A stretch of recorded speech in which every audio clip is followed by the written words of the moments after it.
अस्सलाम वालेकुम। अब इन ग्रॉस एनाटमी में आपको पहले मैं मार्किंग करवाऊंगा एंडो और रेप्रो की। ये एक मॉड्यूल है आपका। उसके बाद हेड एंड नेक एक अलग मॉड्यूल है। तो एंडो और रेप्रो का जो सिलेबस है ना वो थोड़ा स्कैटर्ड है, तो उसको मैं कंपाइल किया है, तो आप देख लेंगे इसमें क्या क्या करना है आपने।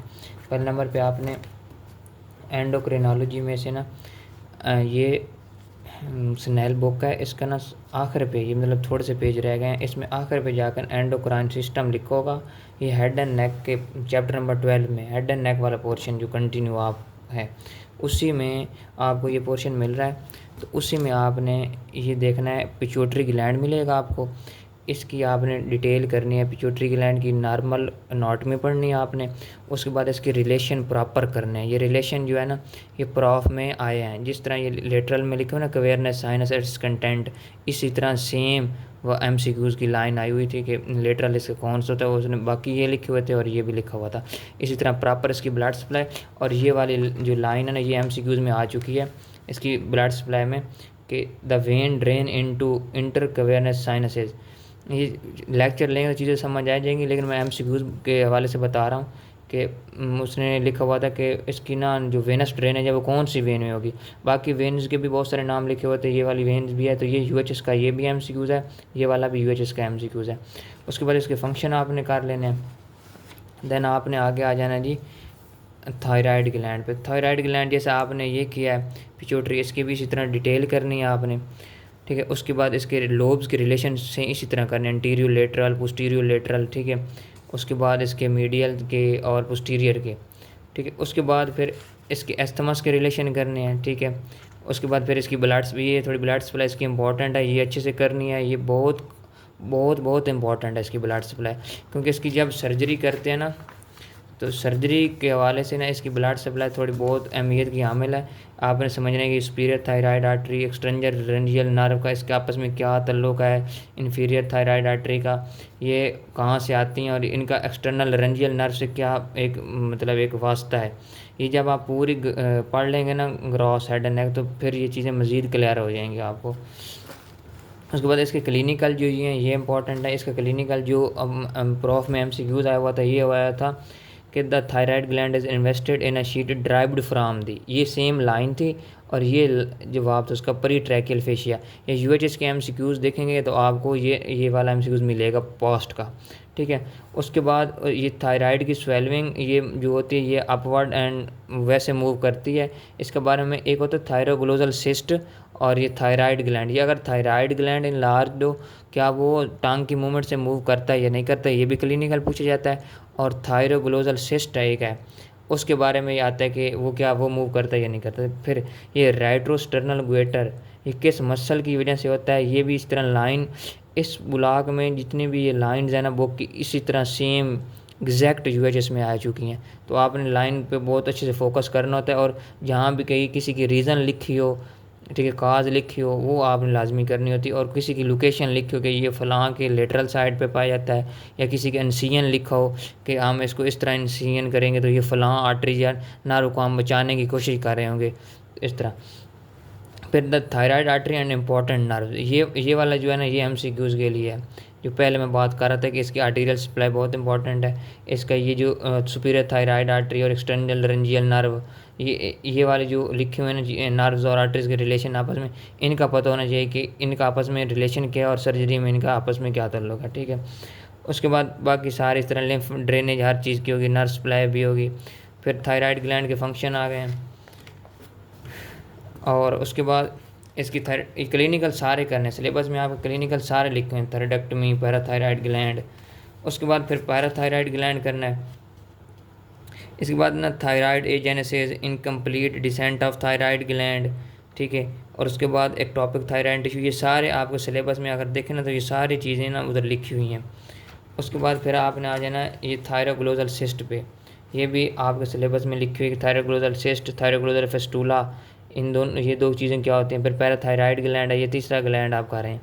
इसमें भी उसके लिखा हो कि कौन सी लोकेशन पे है, उनकी ब्लड सप्लाई क्या है, नर्व सप्लाई क्या है, फंक्शन क्या है, ठीक है। तो ये आपका ना यहाँ तक, ये इस पोर्शन से आपने कहाँ तक करना है। थोड़ा ये डिस्टर्ब हो रहा है कैमरा, तो ये यहाँ तक आपने करना है इस ग्लैंड्स का, ठीक है। उसके बाद मैं ना ग्लैंडुलर पोर्शन ख़त्म कर लेता हूँ एक साथ ही। अब आपने जाना है ग्लैंडुलर पोर्शन को कंटिन्यू करते हुए चैप्टर नंबर 7 है आपका स्नेल का। इसमें जहाँ पे आपने जो फोर्थ ब्लॉक में यूरेटर और किडनी किया था ना, उसके साथ ही आगे ना आपको सुप्रा रीनल ग्लैंड मिलेगा। ये सुप्रा रीनल ग्लैंड आपके सिलेबस में शामिल है। इसकी भी उसी तरह लोकेशन डिस्क्रिप्शन करनी है आपने, ठीक है। अब ये देखो कि इधर लिखा होगा कि it lie behind the right lobe of liver and extend medially behind the inferior vena cava. इसी तरह सेम एमसीक्यूज यूएचएस में आते हैं, तो इसलिए मैं बार बार कहता हूँ कि आपने लाइनें अच्छे से पढ़नी है। फिर इसमें इसके रिलेशन लिखे हैं। फिर ब्लड सप्लाई इसकी बहुत इंपॉर्टेंट, ये सुप्रा रीनल ग्लैंड की blood supply viva question prof का पहला वाइवा क्वेश्चन यही आया हुआ था। इसकी ना ब्लड सप्लाई बताओ तो ये 3 आर्टरी से सप्लाई होती है, और ये खुद आर्टरीज कहाँ से ओरिजिनेट होती हैं इसका भी पता होना चाहिए। जैसे ये लिखा हुआ सुपीरियर सुप्रा रीनल आर्टरी, इससे सप्लाई होता है, लेकिन अब ब्रांच ऑफ इन्फीरियर फ्रीनिक आर्टरी की है, तो किस आर्टरी से सप्लाई हो रहा है और वो खुद आर्टरी किसकी ब्रांच है इसका पता हो आपको। फिर लिम्फेटिक ड्रेनेज, फिर उसके बाद नर्व सप्लाई, उसके बाद इसकी ये क्लिनिकल जो कुशिंग सिंड्रोम, मेडिसन डिजीज़, फ्यूक्रोमोसाइटोमा वगैरह, ये आप फिजियो में भी डिटेल से पढ़ेंगे। ये तो आपने उधर बहुत डिटेल पढ़नी है, एंडोक्रिनोलॉजी में फुल डिटेल है। कुशिंग सिंड्रोम, मेडिसन डिजीज़, ये तो थोड़ी थोड़ी लिखी हुई, ये करनी तो है लेकिन उधर बहुत कमाल की डिटेल आप पढ़ेंगे। अच्छा, ये एंडोक्रिनोलॉजी का एक चीज़, अभी एक मेमोरी ग्लैंड आपका रहता है, वो भी सिलेबस में लिखा हुआ है जी। मेमोरी ग्लैंड चैप्टर नंबर 3 है आपका, पेज नंबर 100 है, Snell clinical anatomy edition number 10 के मुताबिक। लेकिन चैप्टर 3 में आपने देखना है यहाँ पे ब्रेस्ट स्टार्ट होता है, ये आपने करना है। ये आपके सिलेबस में इसी तरह है, इसकी लोकेशन डिस्क्रिप्शन, फिर इसके वो लोब्स जो होते हैं अपर मीडियल अपर लेटरल, किस में कैंसर होता है, कौन किसकी ब्लड सप्लाई किया है। फिर ये इसमें ना जो मेन चीज़ पूछी जाती है वो इसकी ना पुबर्टी पे क्या चेंजेस आती हैं, यंग वुमेन में प्रेगनेंसी पे क्या अर्ली चेंजेस क्या होती हैं प्रेगनेंसी में, फिर लेट चेंजेस क्या होती हैं, पोस्ट वीनिंग क्या चेंजेस होती हैं। ये एक्चुअली ना क्लिनिकल साइन वो बना के दे सकता है कि इस तरह ना वो चीज़ लोकेशन हमने देखा एग्जामिन किया तो ये इस तरह हमें वो डॉक्टर इस तरह मिली, फलां ये मिला, तो ये कौन सा स्टेज होगा, लेट स्टेज है प्रेगनेंसी का, पोस्ट वीनिंग फेज है, इस तरह करके। तो फिर पोस्ट मेनोपॉजल में भी इसी तरह से लिखे हैं। फिर इसकी ब्लड सप्लाई हुई इस तरह, इसकी ना कहाँ से ब्लड सप्लाई आती है। लिम्फेटिक ड्रेनेज की सबसे ज़्यादा इंपॉर्टेंट है क्योंकि ब्रेस्ट कैंसर में बहुत मायने रखती है, ठीक है। फिर इसके बाद विच मेल का पता हो, फिर ये ब्रेस्ट एग्जामिनेशन का पता हो आपको किस तरह करते हैं।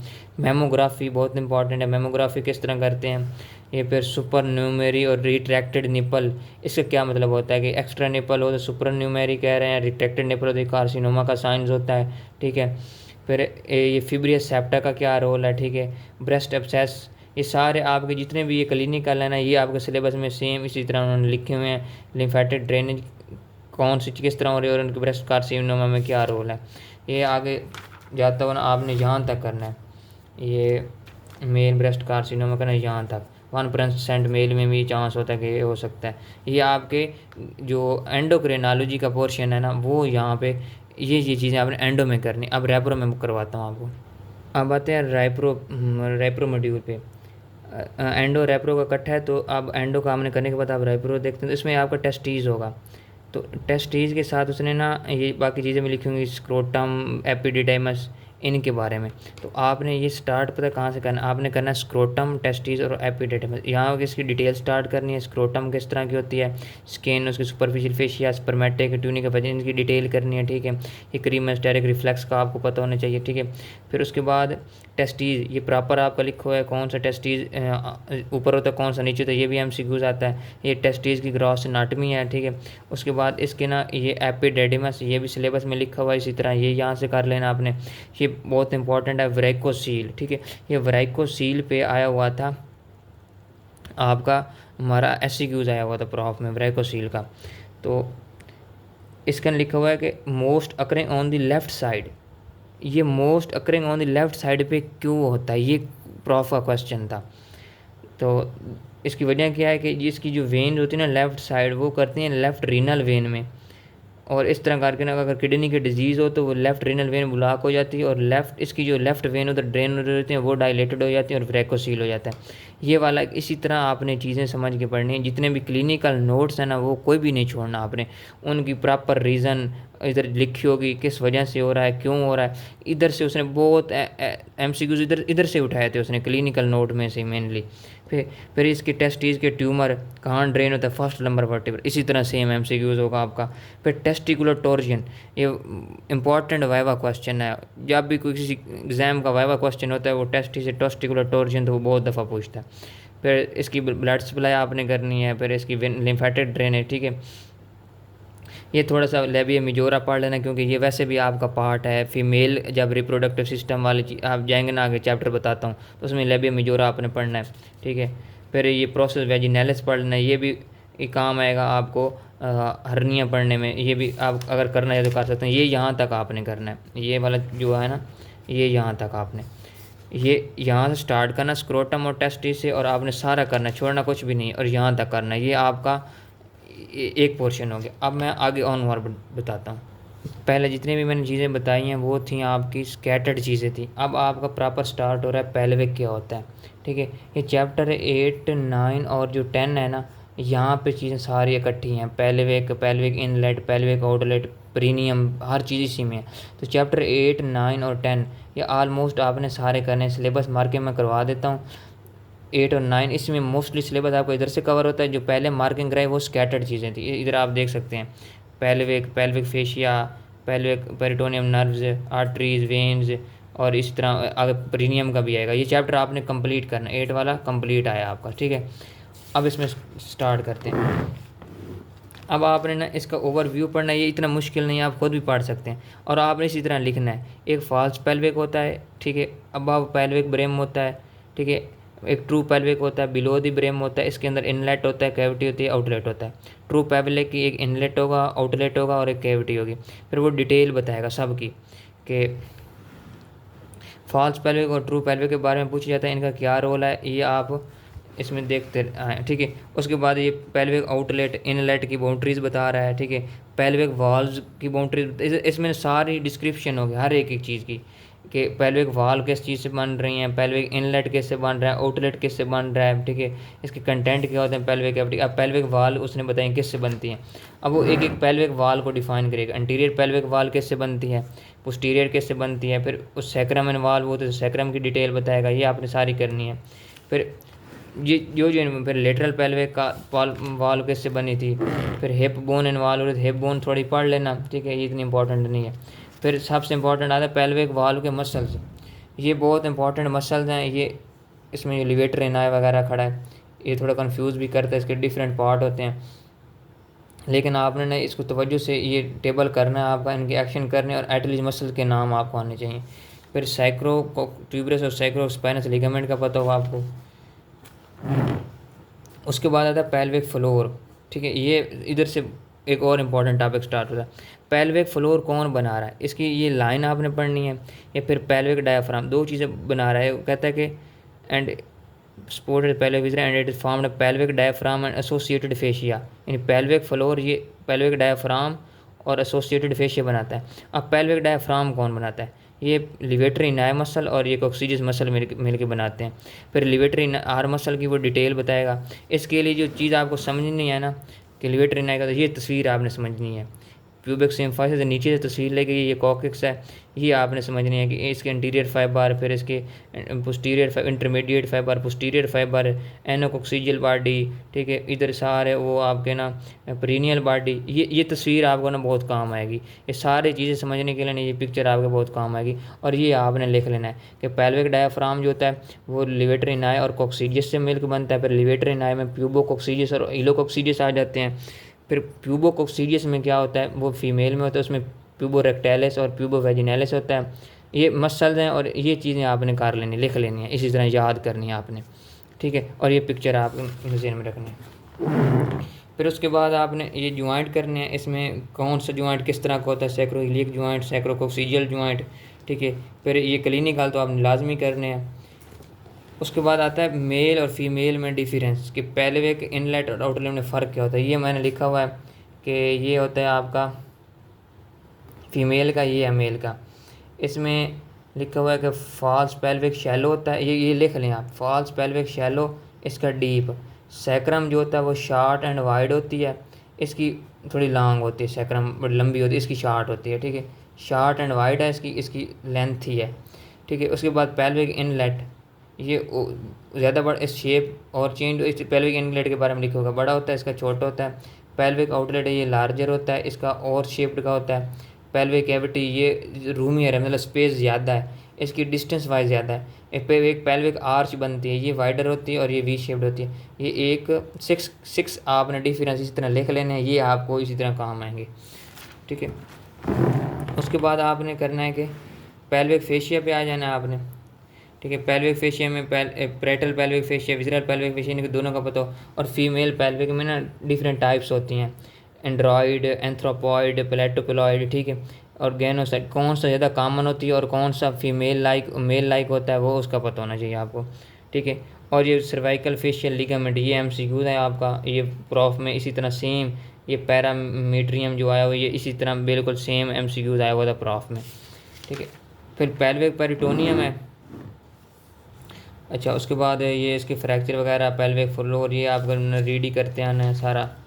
उसके बाद हाँ, ये विजेनल प्रोलैप्स और यूट्राइन प्रोलैप्स और सिस्टोसील, ये क्लिनिकल इनकी डिटेल आगे होगी, ठीक है।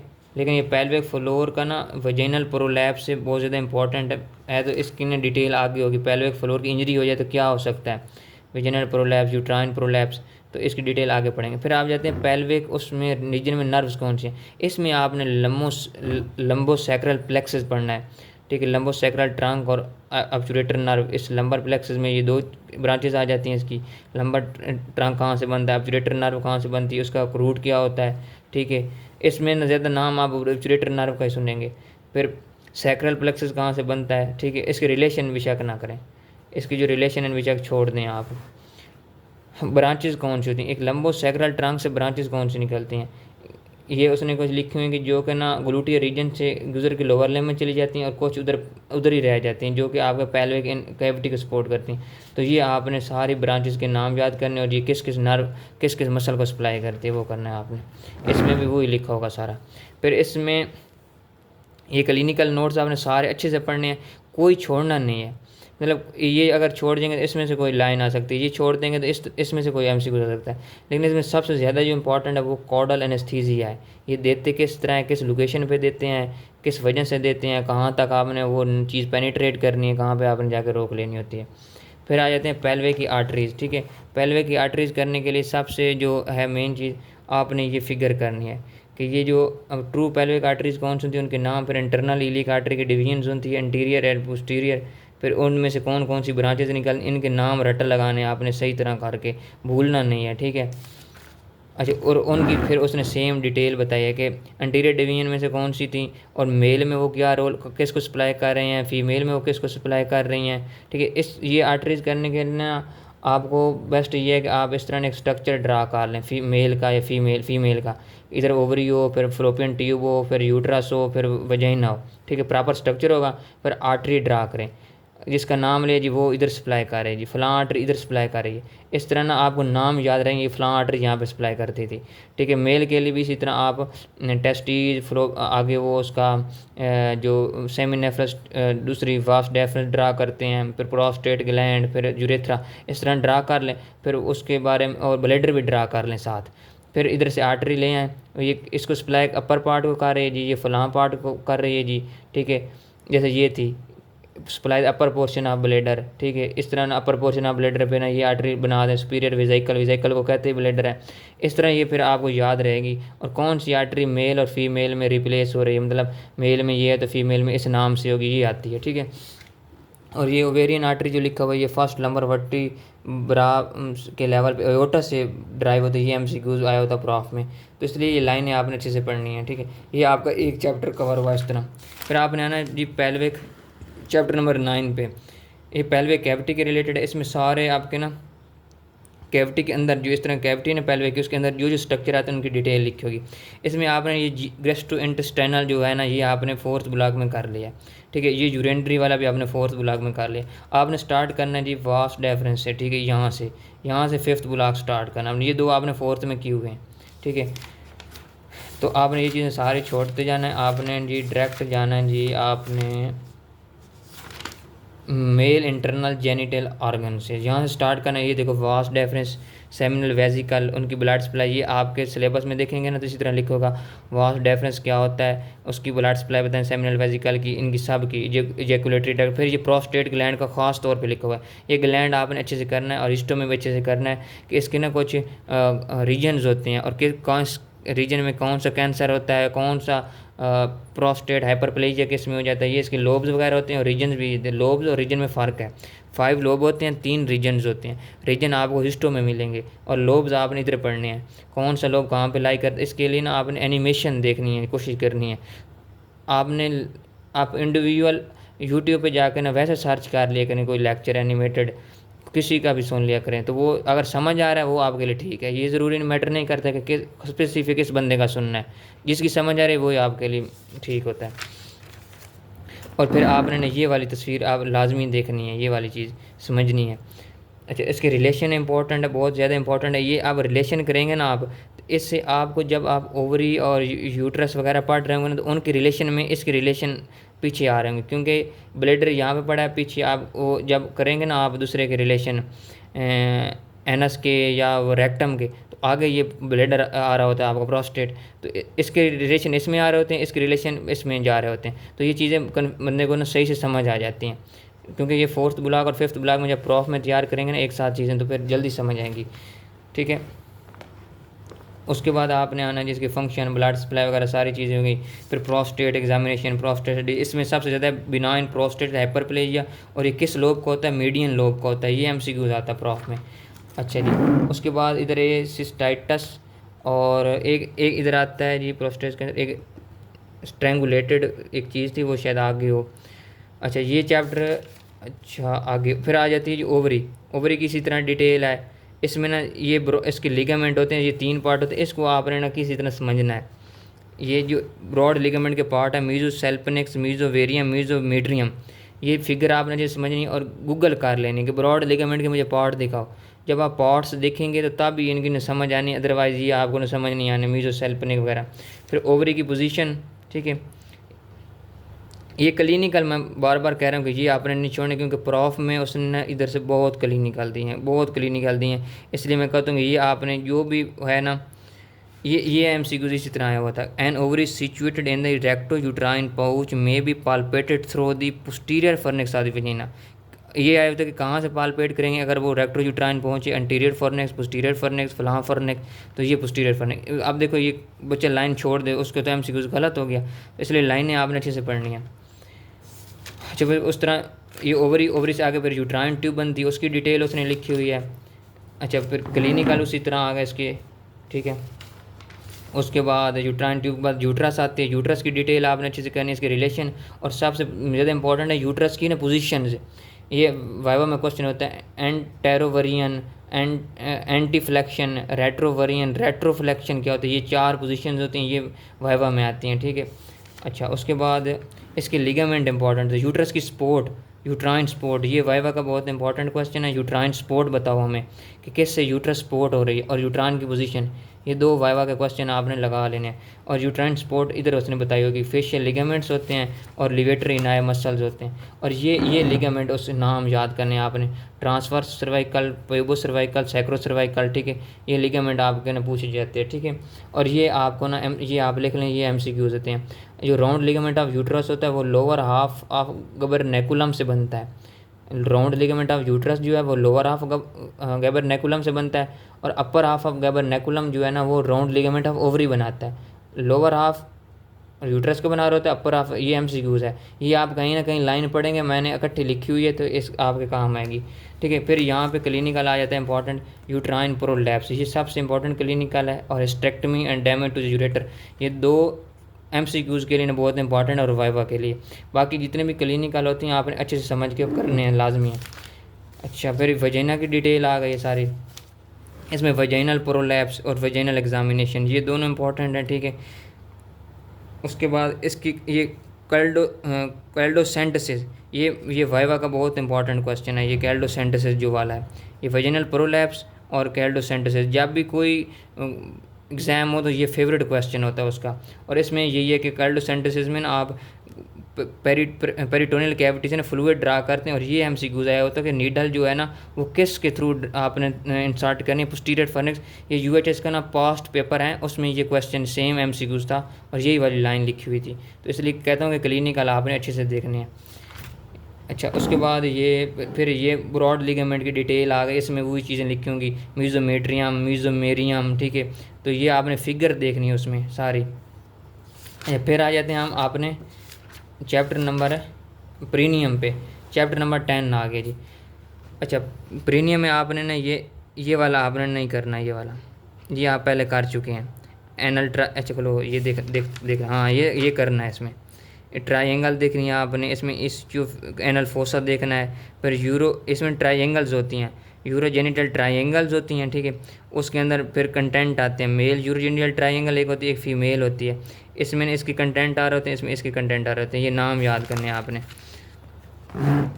इसके लिए आपने ये फिगर देखनी, इसमें एक ट्रायंगल बन रही होगी, ये दो ट्रायंगल बन रही हैं, एक ऊपर बन रही है, एक नीचे बन रही है।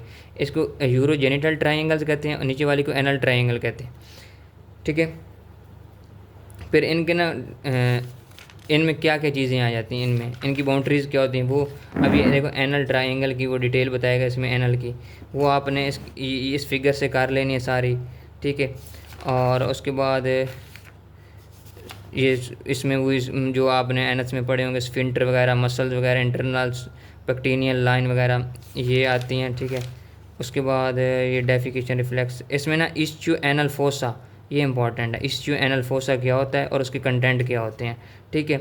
उसके बाद आपने आगे आना है जी, करते सारा आना है। फिर ये हेमराइड्स आपने वैसे फोर्थ ब्लॉक में की हुई, इधर दोबारा कर लेने हैं कि कौन सा पेन लेस होता है और कौन सा पेन फुल होता है, ये पता होना चाहिए, ठीक है। एक्सटर्नल हेमराइड पेनफुल होते हैं क्योंकि ये स्किन के रिलेटेड होते हैं, स्किन पे सेंसेशन होती है पेन की, इसलिए पेनफुल होते हैं, ठीक है। ये सारे क्लिनिकल आपके सिलेबस में हैं। अच्छा, उसके बाद आपने जो मेन चीज़ है उसमें करने वाली और वो है ये यहाँ से ट्रायंगल स्टार्ट फिर करना है। यूरोजेनिटल ट्रायंगल जो होती हैं किस तरह बनती है, इसमें फेशिया इसने ये डिटेल बताई होगी इसकी। इसमें मेन आखिर पे जो दो चीज़ें करने वाली है, ये सुपरफिशियल और डीप पाउचेज, ये सबसे इम्पॉर्टेंट क्वेश्चन है कि सुपरफिशियल प्रीनियल पाउच क्या होता है, डीप प्रीनियल पाउच क्या होता है, इनकी बाउंड्रीज़ क्या होती हैं, इनके कंटेंट क्या होते हैं, ये सबसे फेवरेट क्वेश्चन है इसमें। ये सुपरफिशियल प्रीनियल स्पेस आ गई है, ये पाउच आ गई, इसके कंटेंट आपने रट्टा लगा लेने हैं। और इसके लिए बेहतर लेक्चर जो है ना वो आपने एडिल बंडॉक का सुनना स्पेसिस के लिए, वो आपको अच्छे से करा देगा, उसके कंटेंट भी बता देगा और आगे किस तरह। अगर एडिल बंडॉक नहीं सुनेंगे आप थोड़ा कन्फ्यूजन में रहेंगे, या फिर डॉक्टर आजम सुन लेना आपने, ठीक है। फिर ये डीप प्रीनियल पाउच उसकी डिटेल उसने लिखी हुई है। फिर ये उसके बाद आता है मेल जो यूरोजेनिटल ट्रायंगल, उसके कंटेंट कौन कौन से उसके अंदर आ जाते हैं, उसकी वो डिटेल फिर बताएगा। आपने सिर्फ इधर कंटेंट पढ़े हैं, फिर इनकी डिटेल आ गई है। डिटेल आपने ना सुपरफिशियली करते जाना है, आपने जो ये हाईलाइटेड पॉइंट है आपने ये करने हैं कि ये बल्बोस्पिंजियोजम, इस्चियोकैवर्नोजम, ठीक है, ये किस तरह बनते हैं, किस में यूरेटर रन कर रहा होता है, ठीक है। ये कॉर्पस कैवर्नोजम, ये तीन जो चार चीज़ें, ये deep dorsal when of penis, ये फिगर आपने अच्छे से करनी है तो ये चीज़ें समझ आ जाएंगी। इसमें ना जो कंटेंट आते हैं ना उन ट्रायंगल्स के अंदर, उनकी उसने डिटेल इसमें बताई हुई सारी। एक पेनस की डिटेल बताई होगी, और अगर फीमेल के जो कंटेंट आ रहे हैं, वजाइना आ रही है, उसकी डिटेल बताई होगी। अच्छा, इसमें फिर स्क्रोटम की, फिर जो इसमें आ रहे हैं ना आपने करते आना है। अच्छा जी, फिर मेल यूरेथ्रा, फीमेल यूरेथ्रा, फिर ये फीमेल यूरोजेनिटल ट्रायंगल आ गई, इसमें फिर उसकी यूवोला की, उसने क्लिटोरस की डिटेल बताई है जी। फिर वेस्टिबुलर बल्ब्स, ये ग्रेट वेस्टिबुलर ग्लैंड्स, ठीक है। तो ये आप इसमें ना एमसीक्यूज़ हैं काफ़ी कि clitoris have same neurovascular supply like a penis, bulbospongiosus muscle cover each vestibular bulb, इस तरह। Great vestibular gland is homologous to bulbourethral gland, female में जो ग्रेट वेस्टिबुलर ग्लैंड है वो होमोलोगस होते हैं बल्बो यूरेथ्रल के, ये एमसीक्यूज होता है। Lesser vestibular gland is homologous to prostate gland, ये फीमेल में ये ग्लैंड होते हैं, मेल में वो बल्बो यूरेथ्रल ग्लैंड होते हैं। तो ये एमसीक्यूज लिखे होंगे इधर आपने। अच्छा, फिर आपने इसकी मज़ीद ये डिटेल जितनी पढ़ सकते हैं आपने, फिर ये पुडंडल नर्व ब्लॉक, ये इंपॉर्टेंट वाइवा क्वेश्चन है, ठीक है। आपने ये करना है जी यहाँ तक, ठीक है, यहाँ तक आपने करना है। अब ये जो वाला चैप्टर ना, ये आप आखिर पे भी शक कर लें। बाकी सारी चीज़ें हेड एंड नेक वगैरह और सारी चीज़ें करने के बाद ये चैप्टर आप आखिर पे कर लें। इसमें करने का बेस्ट ये है कि आपको ना ये पहले नंबर पे इन स्पेसेस का पता हो, ये यूरोजेनिटल जो है ना आपकी, ये स्पेसेस की बाउंड्रीज पता हो प्रॉपर, और इनके कंटेंट पता हो सही वाले। ये आपने एडिल बेंडाक सुनना है। उसके बाद जो जो इनके अंदर कंटेंट आ रहा है ना, उसकी डिटेल करनी है।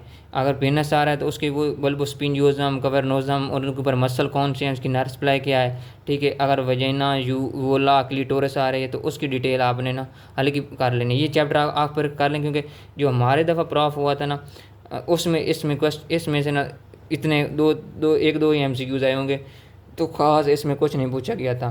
तो ये आप आखिर पे कर लें, लेकिन करना ज़रूर है।